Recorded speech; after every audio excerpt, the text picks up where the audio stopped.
Sir നമസ്കാരം. ഛത്തീസ്ഗഡിൽ കന്യാസ്ത്രീകളുടെ അറസ്റ്റുമായി ബന്ധപ്പെട്ട് വലിയ വിവാദങ്ങൾ ഉണ്ടാകുന്നു. പലരും ഉയർത്തുന്ന വാദം എന്ന് പറയുന്നത് ഇത് കെട്ടിച്ചമച്ചുണ്ടാക്കിയതാണ്. അതായത് ഇത്തരത്തിൽ വലിയ പ്രതിഷേധങ്ങൾ കേരളത്തിൽ മാത്രമാണ് ഉണ്ടാകുന്നത്. ഛത്തീസ്ഗഡിൽ ഇത്തരത്തിലുള്ള വിഷയങ്ങൾ ഉണ്ടാകുന്നില്ല. മറ്റ് പല സംസ്ഥാനങ്ങളിലും ഇതുമായി ബന്ധപ്പെട്ട വിഷയങ്ങൾ ഉണ്ടാകേണ്ടതാണ്. എന്നാൽ അതൊന്നും ഉണ്ടാകുന്നില്ല. ഇതിന് പിന്നിൽ പലർക്കും പല രാഷ്ട്രീയ താല്പര്യങ്ങളുണ്ട്, സഭയ്ക്ക് താല്പര്യങ്ങളുണ്ട്. ഇതൊക്കെയാണ് പറയുന്നത്. ഇതിൽ എന്തെങ്കിലും വാസ്തവമുണ്ടോ സർ? അല്ല, ഒരു വാസ്തവമില്ല ഇതിനകത്ത്. രാഷ്ട്രീയ താല്പര്യങ്ങൾ ആർക്കെങ്കിലും ഉണ്ടെങ്കിൽ അത് ബി ജെ പിക്കാണ്, കേരളത്തിലെ ബി ജെ പിക്കാണ്. കാരണം ഞങ്ങളെ സംബന്ധിച്ചിടത്തോളം എപ്പോഴും ക്രിസ്തീയ സഭകൾക്കെതിരെയും ക്രിസ്തീയ വൈദികർക്കെതിരെയും അവരുടെ പ്രാർത്ഥനാലയങ്ങൾക്കെതിരെയും ഒക്കെ നടക്കുന്ന ആക്രമണങ്ങൾക്കെതിരെ ഞങ്ങൾ നിരന്തരമായി പ്രതിഷേധിച്ചിട്ടുണ്ട്. ഞങ്ങൾ പലതവണ പാർലമെന്റിനകത്തും പുറത്തും, അതുപോലെ തന്നെ കേരളത്തിൽ പല സ്ഥലങ്ങളിലും മറ്റു സ്ഥലങ്ങളിലും എല്ലാം ജന്തർ മന്ദറിൽ ഉൾപ്പെടെ വലിയ പ്രതിഷേധങ്ങൾ നടന്നിട്ടുണ്ട്. അപ്പോൾ ഞങ്ങളെ സംബന്ധിച്ചിടത്തോളം ഈ രാജ്യത്തെ മതന്യൂനപക്ഷങ്ങൾക്കെതിരായിട്ട് നടക്കുന്ന ആക്രമണം, അത് ക്രിസ്ത്യൻ ആണെങ്കിലും മുസ്ലിം ആണെങ്കിലും മറ്റാരാണെങ്കിലും മതന്യൂനപക്ഷങ്ങൾക്കെതിരെ നടക്കുന്ന ആക്രമണത്തിൽ ഞങ്ങൾക്ക് കൺസിസ്റ്റന്റ് ആയിട്ടൊരു സ്റ്റാൻഡ് ഉണ്ട്. ആ കൺസിസ്റ്റന്റ് സ്റ്റാൻഡ് അനുസരിച്ച് ഞങ്ങൾ എല്ലാ കാലവും പ്രതിഷേധം നടത്തിയിട്ടുണ്ട്. ഇപ്പൊ ബി ജെ പിയെ സംബന്ധിച്ചോളം ബി ജെ പിയുടെ കൺസിസ്റ്റന്റ് ആയിട്ടുള്ള സ്റ്റാൻഡ് എന്ന് പറയുന്നത് ഈ രാജ്യത്തെ മതന്യൂനപക്ഷങ്ങൾ ഇവിടെ മതപരിവർത്തനം നടത്തുന്നുള്ളതും ആ മതന്യൂനപക്ഷങ്ങളെ ഇല്ലായ്മ ചെയ്യണം എന്നുള്ളതുമാണ് ഇവരുടെ കൺസിസ്റ്റന്റ് സ്റ്റാൻഡ്. അവരുടെ ആശയപരമായിട്ട് അത് തന്നെയാണ്. നമ്മൾ വിചാരധാരയൊക്കെ എപ്പോഴും പറയാറുണ്ടല്ലോ, മുസ്ലിങ്ങളും ക്രിസ്ത്യാനികളെയും ഉൾപ്പെടെ ആഭ്യന്തര ശത്രുക്കളായിട്ട് പ്രഖ്യാപിച്ചു. അത് നിരന്തരമായിട്ട് അങ്ങനെ നടക്കുന്നത്. ഇപ്പോ ഗ്രഹാം സ്റ്റെയിൻസിന്റെ കൊലപാതകം ഉൾപ്പെടെ ഗ്രഹാം സ്റ്റെയിൻസിനെ ചുട്ടരിച്ച കേസിൽപ്പെട്ട ഒരാൾ ഇന്ന് ബി ജെ പിയുടെ എം പി ആണ്, അല്ലെ? ഒഡീഷയിൽ നിന്ന് ബി ജെ പിയുടെ എം പി ആണ്. അതുപോലെ തന്നെ മോഹൻ ഭഗവത് ആണ്. മദർ തെരേസ മതപരിവർത്തനം നടത്തിയിരുന്ന ആളാണ് മദർ തെരേസ. എന്ന് മാത്രമല്ല, മദർ തെരേസയ്ക്ക് മതപരിവർത്തനം നടത്തുന്നതിന് വേണ്ടിയുള്ള പണം വന്നത് യൂറോപ്പിൽ നടക്കുന്ന മയക്കുമരുന്ന് കച്ചവടത്തിൽ നിന്ന് ലഭിക്കുന്ന പൈസയാണ് മദർ തെരേസ മതപരിവർത്തനത്തിന് വേണ്ടി ഉപയോഗിച്ചിരുന്നതെന്നാണ് RSSന്റെ നിലപാട് പറഞ്ഞിരുന്നത്. അതുപോലെ തന്നെ നിരന്തരമായിട്ട് ഇപ്പൊ ഈ ഹിന്ദുത്വ രാഷ്ട്രീയം ശക്തിപ്പെട്ട ആളുകൾ മുതൽ ഇങ്ങോട്ടേക്ക് നിരന്തരമായിട്ട് ക്രിസ്തീയ വിഭാഗത്തിൽപ്പെട്ട ആൾക്കാരെ ഇവർ വിളിച്ചിരുന്നത് റൈസ് ബാഗ് കൺവേർട്സ് എന്ന് വെച്ചാൽ അരിക്ക് വേണ്ടിയിട്ട് മതം മാറിയവർ എന്നുള്ളതാണ്. ഭക്ഷണത്തിനുള്ള അരിക്ക് വേണ്ടിയിട്ട് മതം മാറിയത്. അപ്പോൾ ഒരു ചോദ്യമുണ്ട്, ഇവർക്ക് അരി കൊടുക്കാതിരുന്ന ആരാണെന്നുള്ള ചോദ്യമുണ്ട്. അവരെ കൃമികളെ പോലെ ട്രീറ്റ് ചെയ്തിരുന്ന ഒരു ബ്രാഹ്മണിക്കൽ രാഷ്ട്രീയത്തിന്റെ, ഹിന്ദുത്വ രാഷ്ട്രീയത്തിന്റെ അവഗണനയിൽപ്പെട്ടവരാണ് ഇവർ. പക്ഷെ അവർക്ക് അരി കൊടുത്ത് അവരുടെ ജീവിത രീതി മെച്ചപ്പെടുത്താൻ ശ്രമിച്ചവരെ അതുകൊണ്ട് മതപരിവർത്തനം നടത്തുന്നു എന്നുള്ള ആരോപണം ഉന്നയിച്ചിരുന്നത് നിരന്തരമായിട്ട് ഇവർ തന്നെയാണ്. അപ്പോൾ ഇവർ നിരന്തരമായിട്ട് ക്രിസ്തീയ ഇതിനെതിരായിട്ടുള്ള ആക്രമണത്തിന് നേതൃത്വം കൊടുക്കുകയും ഇവരുടെ സംഘപരിവാർ സംഘടനകൾ തന്നെ അതിനകത്ത് വരികയും ചെയ്യുന്ന കാലഘട്ടത്തിൽ ഇന്ന് കേരളത്തിൽ തെരഞ്ഞെടുപ്പിലേക്ക് എത്താൻ പോകുന്നു എന്നുള്ളത് കൊണ്ട് കേരളത്തിലെ ബി ജെ പി ഛത്തീസ്ഗഡിലെ ബി ജെ പി ചെയ്തത് തെറ്റാണ് എന്നുള്ള നിലപാട് കേരളത്തിലെ ബി ജെ പി ആണോ എന്നുള്ള കാര്യത്തിൽ ഇപ്പൊ നമുക്ക് സംശയം വരുന്നുണ്ട്. കാരണം കേരളത്തിലെ ബി ജെ പിയുടെ സംസ്ഥാന പ്രസിഡന്റ് രാജീവ് ചന്ദ്രശേഖറും അദ്ദേഹത്തിന്റെ കൂടെ നിൽക്കുന്ന ഒരു വൃന്ദവും ഇത് ഛത്തീസ്ഗഡിലെ ബി ജെ പി ചെയ്തത് തെറ്റാണെന്ന്, സർക്കാർ ചെയ്തത് തെറ്റാണെന്ന് പറയുന്നുണ്ട്. പക്ഷെ അപ്പോൾ തന്നെ അവരുടെ സംസ്ഥാന വൈസ് പ്രസിഡന്റ് ആയിട്ടുള്ള KS രാധാകൃഷ്ണൻ നടത്തിയ സ്റ്റേറ്റ്മെന്റ് എവിടെയെങ്കിലും ചെന്നിട്ട് തങ്ങളുടെ ദൈവമാണ് ശ്രേഷ്ഠം, മറ്റുള്ളതെല്ലാം മോശമാണെന്ന് പറഞ്ഞാൽ സ്വാഭാവിക പ്രതികരണം ഉണ്ടാവുന്നതാണ്. സംഘപരിവാർ സംഘടനയായിട്ടുള്ള ഹിന്ദു ഐക്യവേദി മുതൽ ബജറംഗ് ദൾ മുതൽ ഇങ്ങോട്ടേക്കുള്ള എല്ലാം ബി ജെ പിയുടെ ഇന്നത്തെ നിലപാടിനെ എതിർത്തിട്ടുണ്ട്. അപ്പം ഒരു രാഷ്ട്രീയ അവസരവാദമായിട്ട് കാണേണ്ടത് ഇന്ന് രാജീവ് ചന്ദ്രശേഖർ എടുത്തിരിക്കുന്ന നിലപാടാണ്. ആ നിലപാടിനെ ബി ജെ പി തന്നെ തള്ളിക്കളയുകയും ക്രിസ്തീയർക്കെതിരായിട്ടുള്ള ആക്രമണം നടക്കേണ്ടതാണെന്നും അവരെ ഇല്ലായ്മ ചെയ്യേണ്ടതുമാണെന്നുള്ള സംഘപരിവാറിന്റെ അജണ്ടയാണ്, ഹിന്ദുത്വ രാഷ്ട്രീയമാണ് കേരളത്തിൽ നടപ്പാക്കേണ്ടതിലേക്ക് ബി ജെ പി എത്തണം. ഞങ്ങളെ സംബന്ധിച്ചോളം ആ മതന്യൂനപക്ഷങ്ങളെ ഇല്ലായ്മ ചെയ്യുക എന്നുള്ള സംഘപരിവാർ രാഷ്ട്രീയത്തിനെതിരായിട്ട് നടക്കുന്ന നിരന്തര പോരാട്ടമാണ് ഞങ്ങളുടേത്. ആ പോരാട്ടം തുടർന്ന് തന്നെ കൊണ്ടിരിക്കുന്നു. സർ, അങ്ങനെയാണെങ്കിൽ സർ പറഞ്ഞു വെച്ചതുപോലെ റൈസ് ബാഗ് ആ രാഷ്ട്രീയത്തിനെ കുറിച്ച് പറഞ്ഞല്ലോ. അങ്ങനെ ഒരു ആളുടെ ജീവിതത്തിൽ ഏതെങ്കിലും തരത്തിലൊരു ഉന്നമനം കൊണ്ടുവരികയാണെങ്കിൽ ആ മതത്തിലേക്ക് മാറണമെന്ന് എന്താണ് ഇത്ര നിർബന്ധം പിടിക്കേണ്ട ആവശ്യം? അവർ ആ ഏത് മതവിഭാഗത്തിൽപ്പെട്ടവരാണോ അതിൽ തുടർന്നുകൊണ്ട് തന്നെ അവരെ സംരക്ഷിക്കാൻ കഴിയുന്ന ഒരു വ്യവസ്ഥ നമ്മുടെ നാട്ടിലില്ലേ? അല്ല, അവർ മതം മാറണമെന്ന് അവർ പറഞ്ഞിട്ടില്ലല്ലോ. ഞാൻ ഒരു കോൺവെന്റ് എഡ്യൂക്കേറ്റഡ് ഒരാളാണ്. ഞാൻ ഏകദേശം എൻ്റെ ഓർമ്മ ശരിയാണെങ്കിൽ LKG മുതൽ, കിൻഡർ ഗാർട്ടൻ മുതൽ ഞാൻ 5ാം ക്ലാസ് വരെ പഠിച്ചത്, 5ാം ക്ലാസ് അല്ല, ഞാൻ 10ാം ക്ലാസ് വരെ എത്തിയത് ആംഗ്ലോ ഇന്ത്യൻ ഉൾപ്പെടെയുള്ള കോൺവെന്റ് ഉൾപ്പെടെയുള്ള ഇതിലാണ് ഞാൻ പഠിച്ചത്. എന്നോട് ഇന്ന് വരെ ഒരാളും മതം മാറണം എന്ന് പറഞ്ഞിട്ടില്ലല്ലോ. ഞാൻ ഇന്ന് വരെ മതം മാറിയിട്ടില്ലല്ലോ. ഞാൻ പകരം ഞാൻ ജനിച്ച മതത്തിൽ തന്നെ നിൽക്കുകയും ഞാൻ മതേതരവാദിയായി മാറുകയാണ് ചെയ്തത്. അപ്പോ എന്തുകൊണ്ടാണ് ഇവർക്ക് സഹായിക്കേണ്ട സാഹചര്യം ഉണ്ടായത് എന്ന് ചോദിച്ചാൽ, ഈ അടിക്കണക്ക് വെച്ച് 8 അടിയും 16 അടിയും 32 അടിയും കണക്ക് വെച്ചുകൊണ്ട് ഈ നാട്ടിൽ ഇവർക്ക് ജീവിക്കാൻ പോലും അവകാശമില്ലാത്ത മനുഷ്യരാണ് എന്ന് പറഞ്ഞിരുന്ന ബ്രാഹ്മണിക്കൽ ഹിന്ദുത്വ രാഷ്ട്രീയമുണ്ട്. ഇണ്ടന്തുരുത്തി മനയിൽ ചെന്ന മഹാത്മാഗാന്ധിയെ മനയ്ക്കകത്ത് കയറ്റാതെ പുറത്ത് കസേരയിട്ട് ഇരുത്തിയ ശ്രേണീകൃത ജാതി വ്യവസ്ഥയുടെ രാഷ്ട്രീയമുണ്ട്.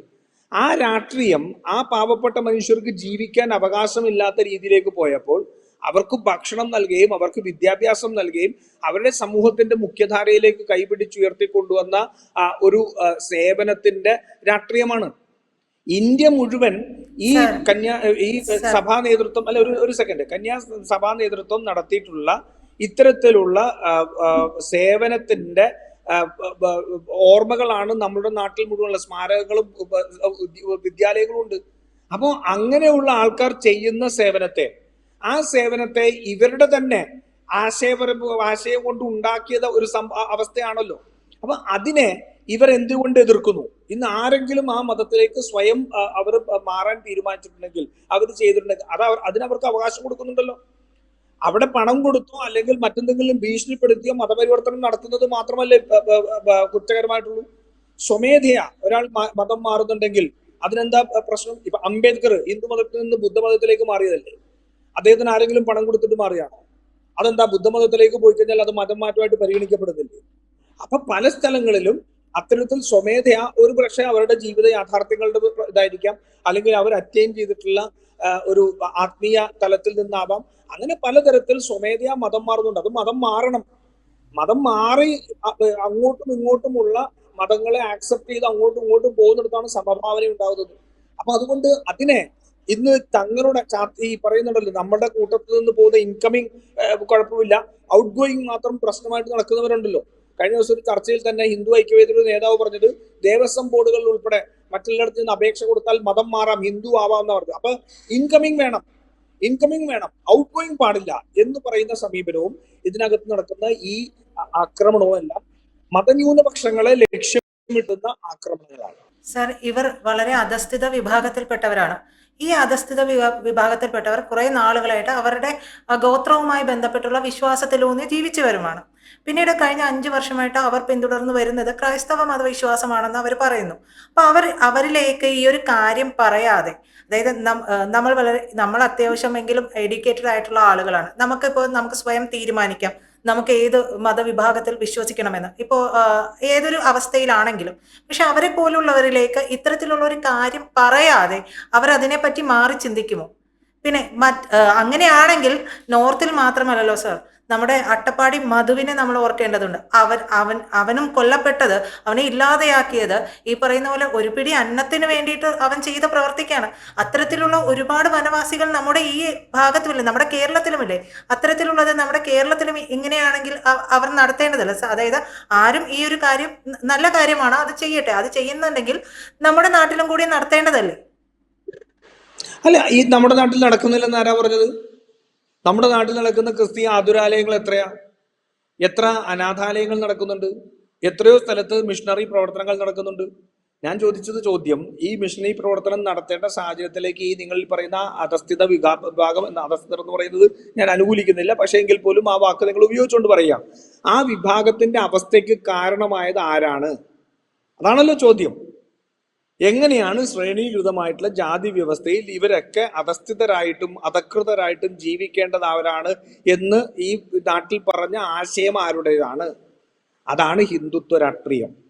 ആ ഹിന്ദുത്വ രാഷ്ട്രീയത്തിൽ നിന്ന് അവരെ മോചിപ്പിച്ച് അവർ കക്കൂസ് കഴുകേണ്ടവരും അല്ലെങ്കിൽ തോട്ടിപ്പണി ചെയ്യേണ്ടവരും മാത്രമാണെന്ന് വിശ്വസിച്ചിരുന്ന ഒരു ശ്രേണീകൃത ജാതി അല്ലെങ്കിൽ തൊഴിലിന്റെ അടിസ്ഥാനത്തിലുള്ള ജാതി വ്യവസ്ഥയിൽ നിന്ന് അവർക്ക് സ്വപ്നം കാണാൻ ഈ മിഷണറിമാർ നടത്തിയ പ്രവർത്തനം നടത്തിയിട്ടുണ്ടെങ്കിൽ അതെങ്ങനെ നിർബന്ധിത മതപരിവർത്തനമാകും? നിങ്ങൾ പറയുന്ന നിർബന്ധിത മതപരിവർത്തനമാവണമെങ്കിൽ ഭീഷണി വേണം, അതല്ലെങ്കിൽ പണം കൊടുക്കണം. ഇന്ന് ആ ഭീഷണിപ്പെടുത്തി മതം മാറ്റുന്നത് ഗർഭവാപ്പസിയുടെ പേരിലുള്ള സംഘപരിവാറാണ്.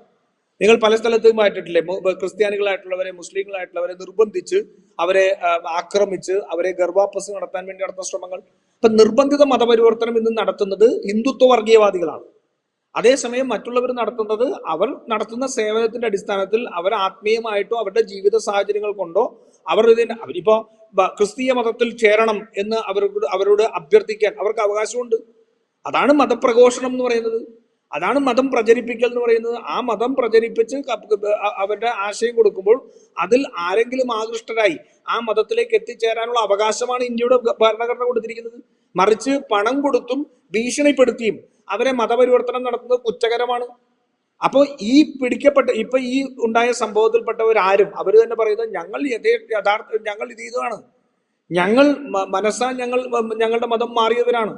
അങ്ങനെ പറയുന്നിടത്ത് എവിടെയാണ് നിയമത്തിന് ഇടപെടാൻ കഴിയുക? അല്ലെങ്കിൽ നിയമം ഇടപെടുമ്പോൾ അവർക്ക് പരിരക്ഷ കൊടുക്കുകയല്ലേ വേണ്ടത്? മറിച്ച് അതിനെ ദുർവ്യാഖ്യാനം ചെയ്ത് ബജ്രംഗ് ദൾ ഉൾപ്പെടെയുള്ള ആൾക്കാർ അവരെ ഭീഷണിപ്പെടുത്തി അവരെ കൊണ്ട് മൊഴികൾ മാറ്റി അവരെ ആക്രമിച്ച് അവരെ ദേഹോപദ്രവിപ്പിച്ച് മാറ്റുന്നതിനെ അവർക്കെതിരെയല്ലേ ക്രിമിനൽ കുറ്റം എടുക്കേണ്ടത്?